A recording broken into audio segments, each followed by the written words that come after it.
welcome to the Fantasy Wildcard DFS show. I'm Kev, I'm with the lads tonight, Mags and Ali. It's our first show, our launch, the Fantasy Wildcard DFS.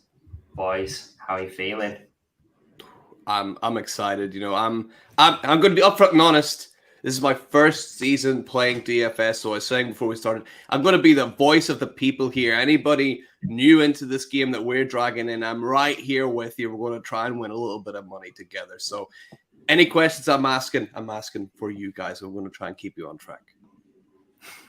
I'm just pumped. I mean, we spoke about this concept last season, Kev, and I'm just absolutely thrilled that we've brought it to light and we're doing it. So yeah. Can't wait to dig into DFS. Can't believe the season is here. So, yeah, I'm excited, mate. Absolutely can't wait as well. Obviously, we're trying to get people in the green. I'm wearing green tonight. I'm feeling it. Essentially, this show, it's all about guiding people through the main slate at DraftKings for each week of this fantasy season. We're going to talk about cash lineups. We're going to talk about tournament lineups or GPP guaranteed prize pool lineups as well. We're going to be highlighting players at each position. It's going to be fast-paced. And on that note, we're going to get into cash lineups to begin with. So we're going to come to the QB spot to begin with. And over to you, Mags. Who's your cash QBs? So I've got two cash quarterbacks, just kind of safer players. They are two of the safest quarterbacks in the league. It's Trevor Lawrence, who's coming up against the Colts. You can get him for $6,500 going against a Colts defense that last year wasn't fantastic, a little bit erratic at times. I imagine Lawrence and the Jags just kind of pick them apart and use Calvin Ridley and use all these weapons that are there. I think he's great value at $6,500. And also Justin Herbert versus Miami. I mean, this should be a shootout, as you'd imagine. You expect Justin Herbert to be throwing the entire game, especially because, his main running back, his main weapon is receiving anyway. So it's not like they're going to be smashing the ball, running too much anyway, because they're just going to keep it short and throw it to Austin Eckler rather than try and smash things through. So Herbert, I think, is someone that's safe as houses against Miami in a shootout at $6,900. Yeah, I expect them to be pretty safe plays to start off. Yeah, I love both these guys. Both got great hair. Excellent QBs from a real life point of view, from a fantasy point of view, and it all ties in nicely with them being excellent DFS players. I think the term you used was safe as houses, which that's exactly what we're looking for in cash games. You're looking for players that are a high ownership percentage, that are popular. You're looking for players with a high weekly floor, and also you're only trying to beat half the field as well. So think about your cash lineups. If you finish first or if you finish, say, 49th out of 100, you're getting the same return, which is doubling up on your money as well. So I think they're both great picks. You said safe as houses. Speaking of safe as houses, we've got a guy whose surname is Robinson. His first initial is B. So we're on about safety, but we're not on about that Robinson now, Ali. No, we're not on to the running back plays. I can't get away from this matchup. Brian Robinson at home against the Cardinals, the worst team in NFL, and a team that is surely starting Josh Dobbs. I mean, the game script is so going to be heavy for these running backs, Antonio Brown and Brian Robinson. I have a feeling that Antonio Gibson, not Antonio Brown. Antonio Gibson is going to be, I think he's going to be the more higher owned running back. So I'm going to go for Brian Robinson that brings the safety, and they're going to be running the game out. I think I look back at his usage end of last season, and I was actually quite surprised at how heavy they used Brian Robinson. So the last 4 games, 24 rushes, 22 rushes, 21 rushes, 18 rushes. So if you're going to get that against a Cardinals team, sign me up, because I think it brings such a high floor. Obviously, receptions is probably always the fear with Brian Robinson, and is Gibson going to get all the receptions? But I think just in this matchup, I'm not too bothered, especially in cash. Maybe in tournaments, I'd be avoiding him. But in cash, when I only got to beat 50% of the field, Gibson's going to be the third down back. But I just think Robinson's got such a high floor. So he's the guy that I want to go for. And he's really quite cheap, I think. So that's my first runner back. Moving on to my second runner back. This is the king. And he's being priced up like he's just a prince. It's Derrick Henry. It's surprised to see that he's $200 cheaper than a guy in Bijan Robinson that we've not even seen in the league yet. We don't know what his usage is going to be. Yeah, so I'm surprised, and I'm definitely going heavy on Derrick Henry. The running back slate for week 1 is pretty unpredictable. It's pretty yucky. So I'm just going to take the guaranteed floor in what Derrick Henry can bring you. The matchup is actually favorable as well against the Saints, who allowed the 12th highest run success rate in 2022, which is quite surprising because they have been known to be stout in the past. So 42%, which was a really high run success rate. They've signed DeAndre Hopkins in the offseason. Obviously, I think that only helps Derrick Henry, and he could face some less stacked boxes. So, yeah, all the signs point for Derrick Henry having a really safe game. And then you've got it's going to be a tight game. Derrick Henry's still going to be the focal point of that offense. So I just think he brings such a safe floor. And we know with Derrick Henry, in any given week, he can pop up. So you've got that ceiling as well. So those are my 2 picks at running back.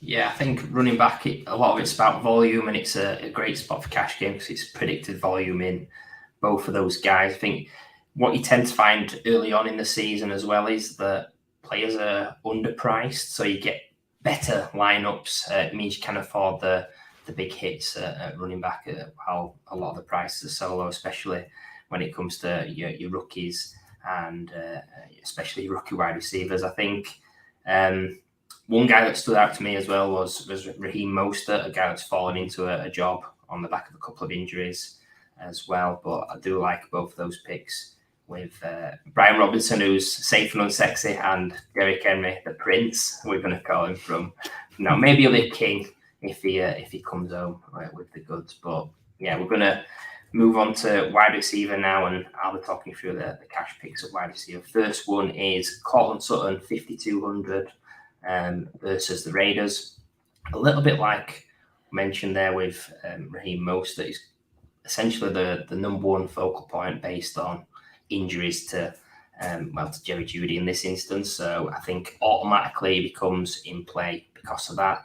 There's question marks about Marvin Mims early on. He's a dart throw. He could have a massive week in that number 2 spot, but he's a rookie. You've also got Greg Dulcich, who's seen up and down usage in the preseason with Troutman there. And you've got Sean Payton's homecoming. Well, not homecoming, but his first home game as new head coach. I think all signs point to a really safe volume there. We're not expecting the Broncos to run away with it, which keeps it in play to be throwing, to be passing. There's also question marks about Javonte Williams, P. Ryan potentially. How's that backfield going to look? Is there going to be more passing? Will the running game be as effective early on in the season while that tandem's coming together? So really like Cortland Sutton at his price. I think he's a smash cash play. And also, Jahan Dotson, again, someone that, like Sutton, has come in to be the number 1 in that offense based on an injury to, in this instance, Terry McLaurin, who's not expected to play this week. I think there is a bit of concern with Dotson that the game could get out of hand, and that brings into play, like you mentioned, Brian Robinson, Antonio Gibson from a rush point of view. But I think at $5,000 against the Cards, they're going to have their way however they want to have it. I think he's someone that he's going to be the target leader. He's going to get maybe between 5 to 7 or 8 targets, and we've seen that he has got the potential to have the big play as well. So really like Dotson. They're both pretty good prices as well. So cash lineups tend to have a lot of sort of safe prices, and you can fit in plenty of those into your team. So it might be that the touted as wide receiver plays, but you might be able to slide one of them into your flex as well. So really like that. Predicted workload is great. I think hot hand early on this season, but that could change when obviously McLaurin and Jeudy come back. Now, speaking of really good predicted workload, we're hopeful for this first guy. I think he will have a great workload to begin with. I'm going to move to the flex spot. Who was the first guy you're going to talk about, Max, in cash? Yeah, probably no surprise here. It's Deion Jackson of the Colts. He's filling in for Jonathan Taylor, who is obviously, still injured, right? Still not playing. How about that? So he's going up against the Jags, and at $4,100, pretty cheap and a good option as well in this format, I think, because you're right. You only have to beat half of the field, so You'd imagine someone like Deion Jackson is going to be very, very highly owned. So you don't want to miss out on him if he does become a smash success.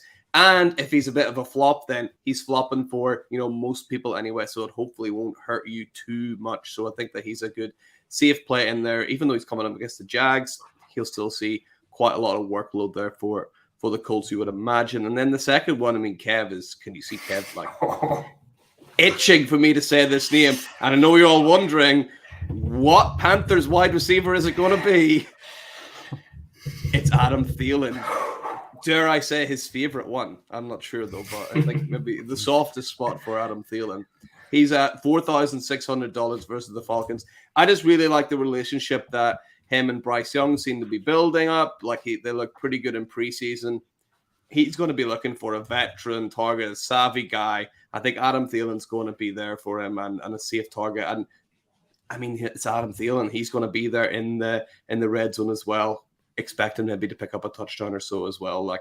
I think he's a pretty safe play versus the Falcons, who, they might not be the highest scoring game, to be honest, but I think we're not really worrying about slam dunk plays here. We're worrying about just beating half the field, like you said. So I think Thielen is a safe pair of hands.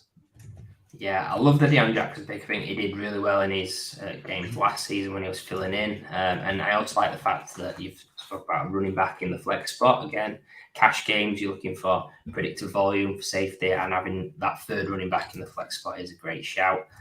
Plus, Adam Thielen, anytime there's hype on Thielen or any love shown to my man, I'm going to be all over that. It gets my approval.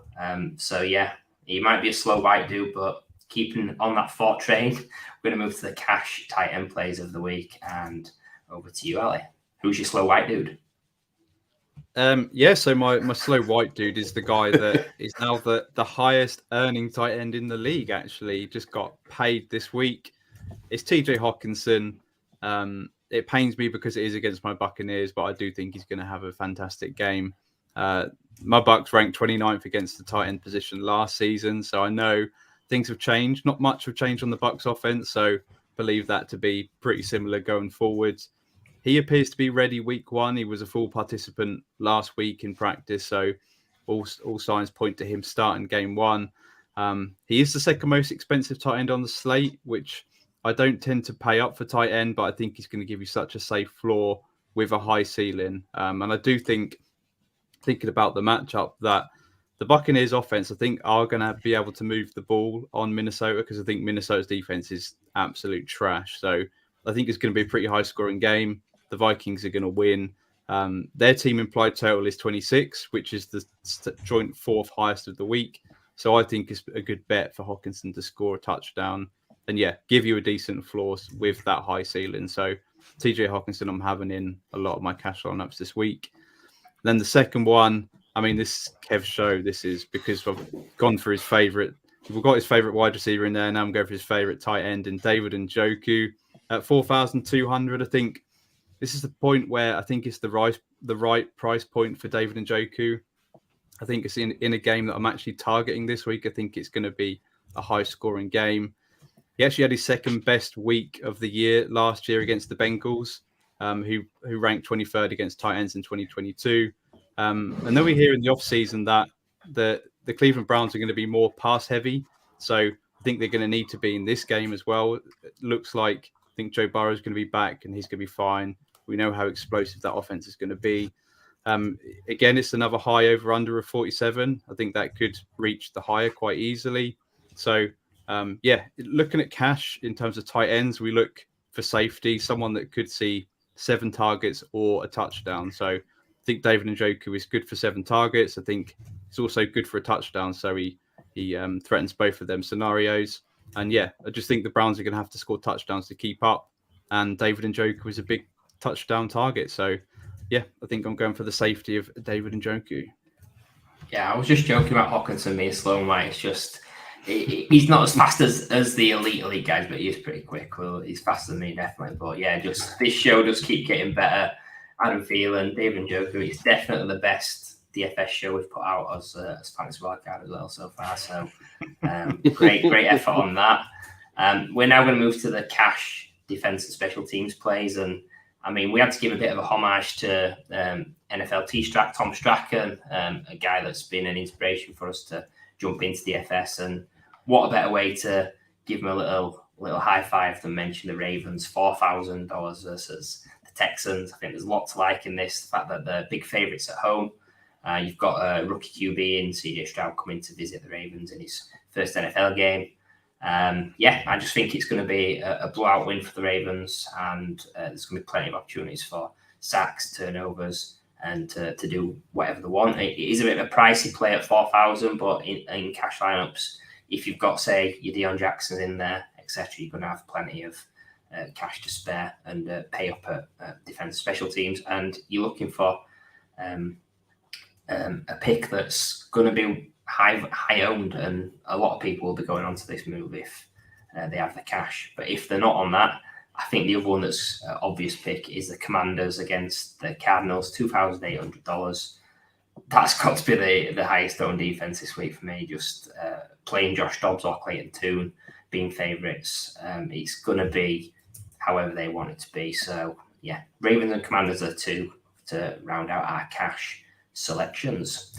We're now going to come on to tournament lineups, or we're going to call them GPP, which is guaranteed prize pool.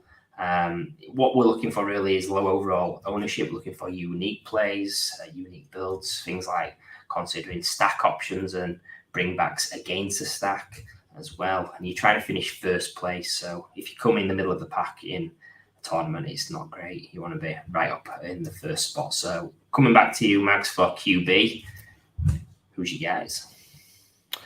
Yeah, just thinking about you want to score as many points as possible, and a guy that really comes to mind for that is Tua Tagovailoa. Like, he is a guy that last year, before he was all of those injury concerns, he was just slinging the ball downfield to Tyreek Hill, to Jalen Waddle, to anybody that was down there. And going up against the Chargers, I mean, we talked about Justin Herbert earlier as a safer play. I think Tua is a guy that is more likely to just kind of hit those bombs downfield. And yeah, I think he's going to link up really well with Tyreek Hill, who's, obviously a potential stack that you spoke about. You can stack him up with Tyreek Hill or Jalen Waddle. I think him at 6,700, yeah, he's going to be in such a high-scoring game that he's, hopefully going to be right up there as a top-performing quarterback. The second one, a bit riskier, but again, that's what this is all about. It's Jordan Love. A bit of an unknown, right? No one really knows what's going to happen. The only thing I can tell you is going to happen is he's playing against a team that, don't forget, they were the worst team in the NFL last year. I mean, everyone's talking about the Cardinals. Everyone's talking about all these teams. The Bears still suck, all right? The Bears are still crap. They were the worst team last year. They're not going to be far off this year either.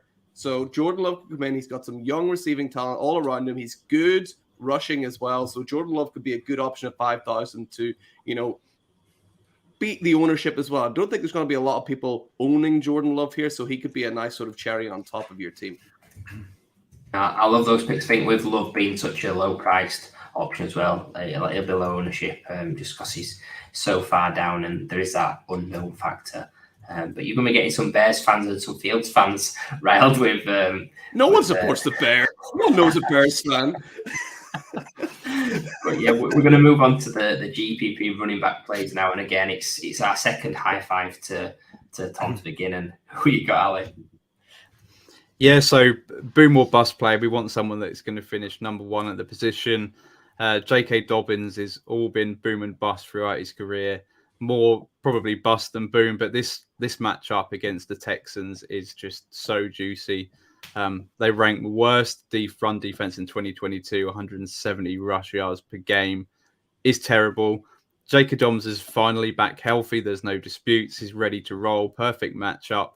The Ravens are the biggest favorite this week, 9.5. Sometimes I've seen it as 10 as well, home favorite. So I personally struggle to see the Texans being able to run the ball or even just move the ball on the Ravens defense, which is why that's a great play. So I just think Dobbins is going to feast on the ground. It's going to be a bit of a bloodbath. I honestly can see him scoring multiple touchdowns, 2 touchdowns, breaking the slate, 100 yards. That's what I want to go for. I think his price point is absolutely perfect. Obviously, the criticism of Dobbins in the past has been the lack of receptions. I think, he doesn't necessarily need receptions in this game, but interesting article on the Ravens website this week. saying Dobbins expects to catch a lot of passes. Maybe we've heard that in the past before. I'm not sure, but I thought it was an interesting note, especially with Todd Monken. This offense is going to be spicy going forward. So J.K. Dobbins. The next one is typically wouldn't pay up that much, but I couldn't avoid Austin Eckler in the matchup where it's going to absolutely smash, be an absolute shootout. I just want every piece of this matchup. And I think Austin Eckler could be going under the radar with the stacks with Justin Herbert, with Tua, and the wide receivers. So I'm going to go pay up for Austin Eckler this week. Highest over under of the slate at 50, both elite offenses. I think Kellen Moore said at the weekend that Eckler is still the guy, that he doesn't expect to reduce Eckler's workload from last season, which is a great sign. I think the rostership is expected to be pretty high, but I just think he's the one back worth paying up for. I think Christian McCaffrey is $300 more expensive, but that's in a more tough matchup at the Steelers. I just think week 14 last year against the Dolphins, he had 23 total touches, ran in a touchdown. This was also in a game with Keenan Allen and Mike Williams together. So I think Austin Eckler is going to be going to have a heavy workload and he's going to smash it and could be the running back one of the week. Yeah, I think you make great points there, just about like the ownership could be high on these players, and overall in a GPP you're looking to have low ownership, but you can put high ownership players in there as long as you get in unique and different positions with maybe some of the lesser known players or lesser known stacks, maybe a tight end rather than a wide receiver as an option if you've got these high owned smash players as such. I also like Rashad White this week as a someone that's a bit of a dart throw at 5,500, I believe, in a game which I think they'll be playing from behind. And Sean Tucker is there, which we like, but I think Rashad White's going to be seeing a heavy workload in all phases, then probably low owned as well. Now, by complete fluke, we did our pick separate this week, and I've got the wide receivers to Mags as QBs. We've managed to stack it somehow, complete fluke. Tyreek Hill, 8,200 against the Chargers. Like you've said, Ali, the highest over-under this week. He's a guy that I think he's the main man for Miami. You could see people going to the Waddle side of things or as a stack or as a bring back just to get a little bit different. But what I'm thinking for in a GPP is, can he be 4 times, can he be potentially 5 times his salary in a one-off week? So 8,200, you're looking for scores in the 30s, which he did a couple of times last season. We've seen him have absolute crazy weeks as well from his time at the Chiefs. So really like the upside on him, despite that he could be highly owned in the highest over-under of the week. And then the other one, Christian Watson, 6,000 versus the Bears. I think as we start the season, there's Jaden Reed that's a rookie. There's Romeo Doubs, who he's coming back from an injury. And then you've got rookie tight ends in Tucker Kraft and Musgrave. So I think if it does get into playing from behind, passing sort of game, which it could be, they are underdogs on the road against the Bears, it's going to be Christian Watson. We've seen he's explosive.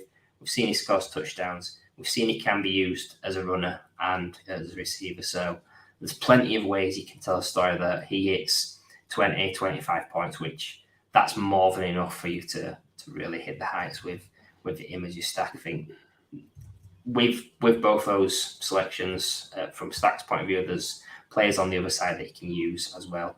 DJ Moore, any of the Chargers locks there, just absolutely stacked. So we're now going to move to the flex spots in GPP, and I mentioned the Chargers there. It's a great place to start, Max. I mean, yeah, surprise, surprise. It's this matchup again, right? This is just, it's just like gold for this. So we're expecting it, as Ali said, to be such a high scoring game. And, you know, this might be your only chance to put this player in your lineup all season because he's probably going to get injured right after this. It's Mike Williams for the LA Chargers. When he's on the field, he is amazing. He is a great target downfield. These massive plays that you can get out of him from Justin Herbert. You know, before he got injured just last year, he was bordering on that wide receiver one kind of window area. A year before that, I think he was actually was a wide receiver one, but he's just going to get injured, isn't he? That's the real problem with him. So while he's here, let's take advantage of Mike Williams at $5,700. pretty good steal there, especially if you got Justin Herbert as well as your quarterback, which you mentioned earlier. Good flex option definitely for Mike Williams. And the other one, I mean, we tipped our hat to Tom Strachan earlier. He's going to fall out his chair when he hears this. It's Odell Beckham Jr. Yeah, $5,000. You know, you guys explained this to me. Like I said, I'm new to this, so I was asking questions. I was like, what do you want? It's like, well, you want low percentage players who other people probably aren't going to have. And it's like, right, who's going to pick Odell Beckham Jr.? Not a lot of people. But if you look at it, they're playing the Texans, not a very good team. They've been all this talk about Todd Monken is going to air the ball out. They're going to throw the ball more. Who's the wide receiver one on that team? If you're not sure, follow the money. Who's getting paid $15 million to be there? Odell Beckham Jr. is getting paid $15 million, not any of these other guys. He's got a chance to be a really high-scoring player this week that nobody is looking at. Nobody's even talking about, despite having an amazing matchup against the Texans. So I think he's a really sneaky player to put in there. Yeah, it's definitely unique. I mean, when you've said that there, it was a curveball. It was a bit like Beckham, wasn't it? But I think it is a way to get off someone like, say, Flowers, who's 4,000 this week, low ownership, low price, but I'd expect that to be a high ownership percentage, which could be a trap play if you put in him in your lineups and it doesn't hit. It's a way to get ahead of a lot of the field by going super unique with Odell Beckham Jr. So an interesting shout, but he's the man for the main event, the big occasion, the opening day is a great way to start that career. We're now going to move to the GPP tight end plays from a guy who had a career season last year. Yeah, surprise, surprise. We're going back to the well. I think there's not many players left of this matchup, so we've got to pull out Gerald Everett. Yeah, coming off his best season, which I forgot, to be honest. Most targets, most receptions, highest yardage, joint highest touchdowns, and that was obviously playing with an injured Justin Herbert, who played with pretty much broken ribs most of the season. I just think, yeah, he's the cheapest piece of that Chargers-Miami game that could break the slate. Looking back at last year in that game, he had 8 targets, which is exactly what you want from your tight end. And that was with Keenan Allen, Mike Williams, and Austin Eckler. They all played, yet Gerald Everett still had 8 targets. So you want to see that. Miami ranked 27th against tight ends last season. So imagine they'll be towards the back of the pack again this year in this shootout, especially. And yeah, a few people are predicting a Gerald Everett breakout for this season. Well, this could be a great place to start if he was to light it up with a touchdown. 7 or 8 targets this week could really help elevate your position from the tight end position. So yeah, Gerald Everett. My second one, my alternative is Kyle Pitts. Now, it doesn't feel great. It never feels great drafting Kyle Pitts. Never feels great paying money to have Kyle Pitts on your team. But especially when you read reports this week from a lot of the Falcons beat writers, or one of the beat writers, saying Pitts could be the 4th target on this offense. Well, personally, I think that guy needs to be fired, because there's no way in hell that Matt Collins is going to be targeted over Kyle Pitts in this offense. So yeah, I think there's room for optimism. I think it's because we actually never got to see Desmond Ridder play with Kyle Pitts last year. They weren't on the field together for the 4 games. So we saw Desmond Ridder. He elevated Drake London towards the end of the season. The last 4 games for London is a big reason why a lot of people are saying that he's going to break out this year, because he looked great. So surely Kyle Pitts is going to be better than he was with Marcus Mariota, who is pretty much a disaster. So at 4,500, I just think it's cheap enough where I don't think it's going to hold you back in other areas. You don't have to save money elsewhere. And obviously Kyle Pitts, he is the unicorn, we call him still. He's got the talent.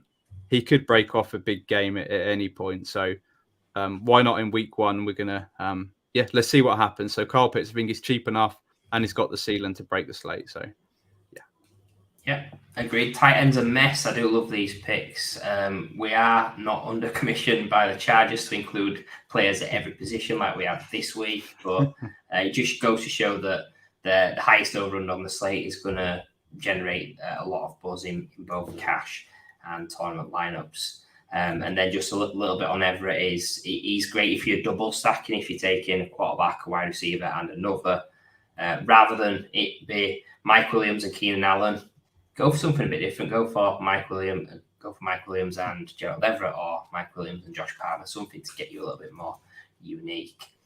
Speaking of unique, we're going to come to the GPP defense and special teams plays. First one I'm going for is the Bears 2,900 at home against the Packers. I think home favourites is a big key to this. Jordan Love's unproven. I think whilst there is that amazing ceiling that we did tout, there is the other option that he could make mistakes, and it creates opportunities for that defense and special teams. So just be aware that there's all these range of outcomes. We do like Jordan Love, but then try and think a little bit different. Could it go this way as well? And then the other one is the Browns, who are at home to the Bengals, 2,600. A lot of people won't be confident taking on Joe Burrow, but if you look traditionally, struggled against the Browns. I think record-wise, the Browns are pretty good against the Bengals. And then from turnovers point of view, he's had interceptions on the past couple of occasions, I believe. And he's come back from injury, so there could be rust there. We know he's an excellent QB, but you're just thinking about a bit different. So that's it, boys. We've absolutely ran through that. We've smashed it. We're going to be getting people in the green this week. So thank you for tuning in. Be sure to follow cash in your pocket. Thank you once again. Have a good one. And we'll see you again next week.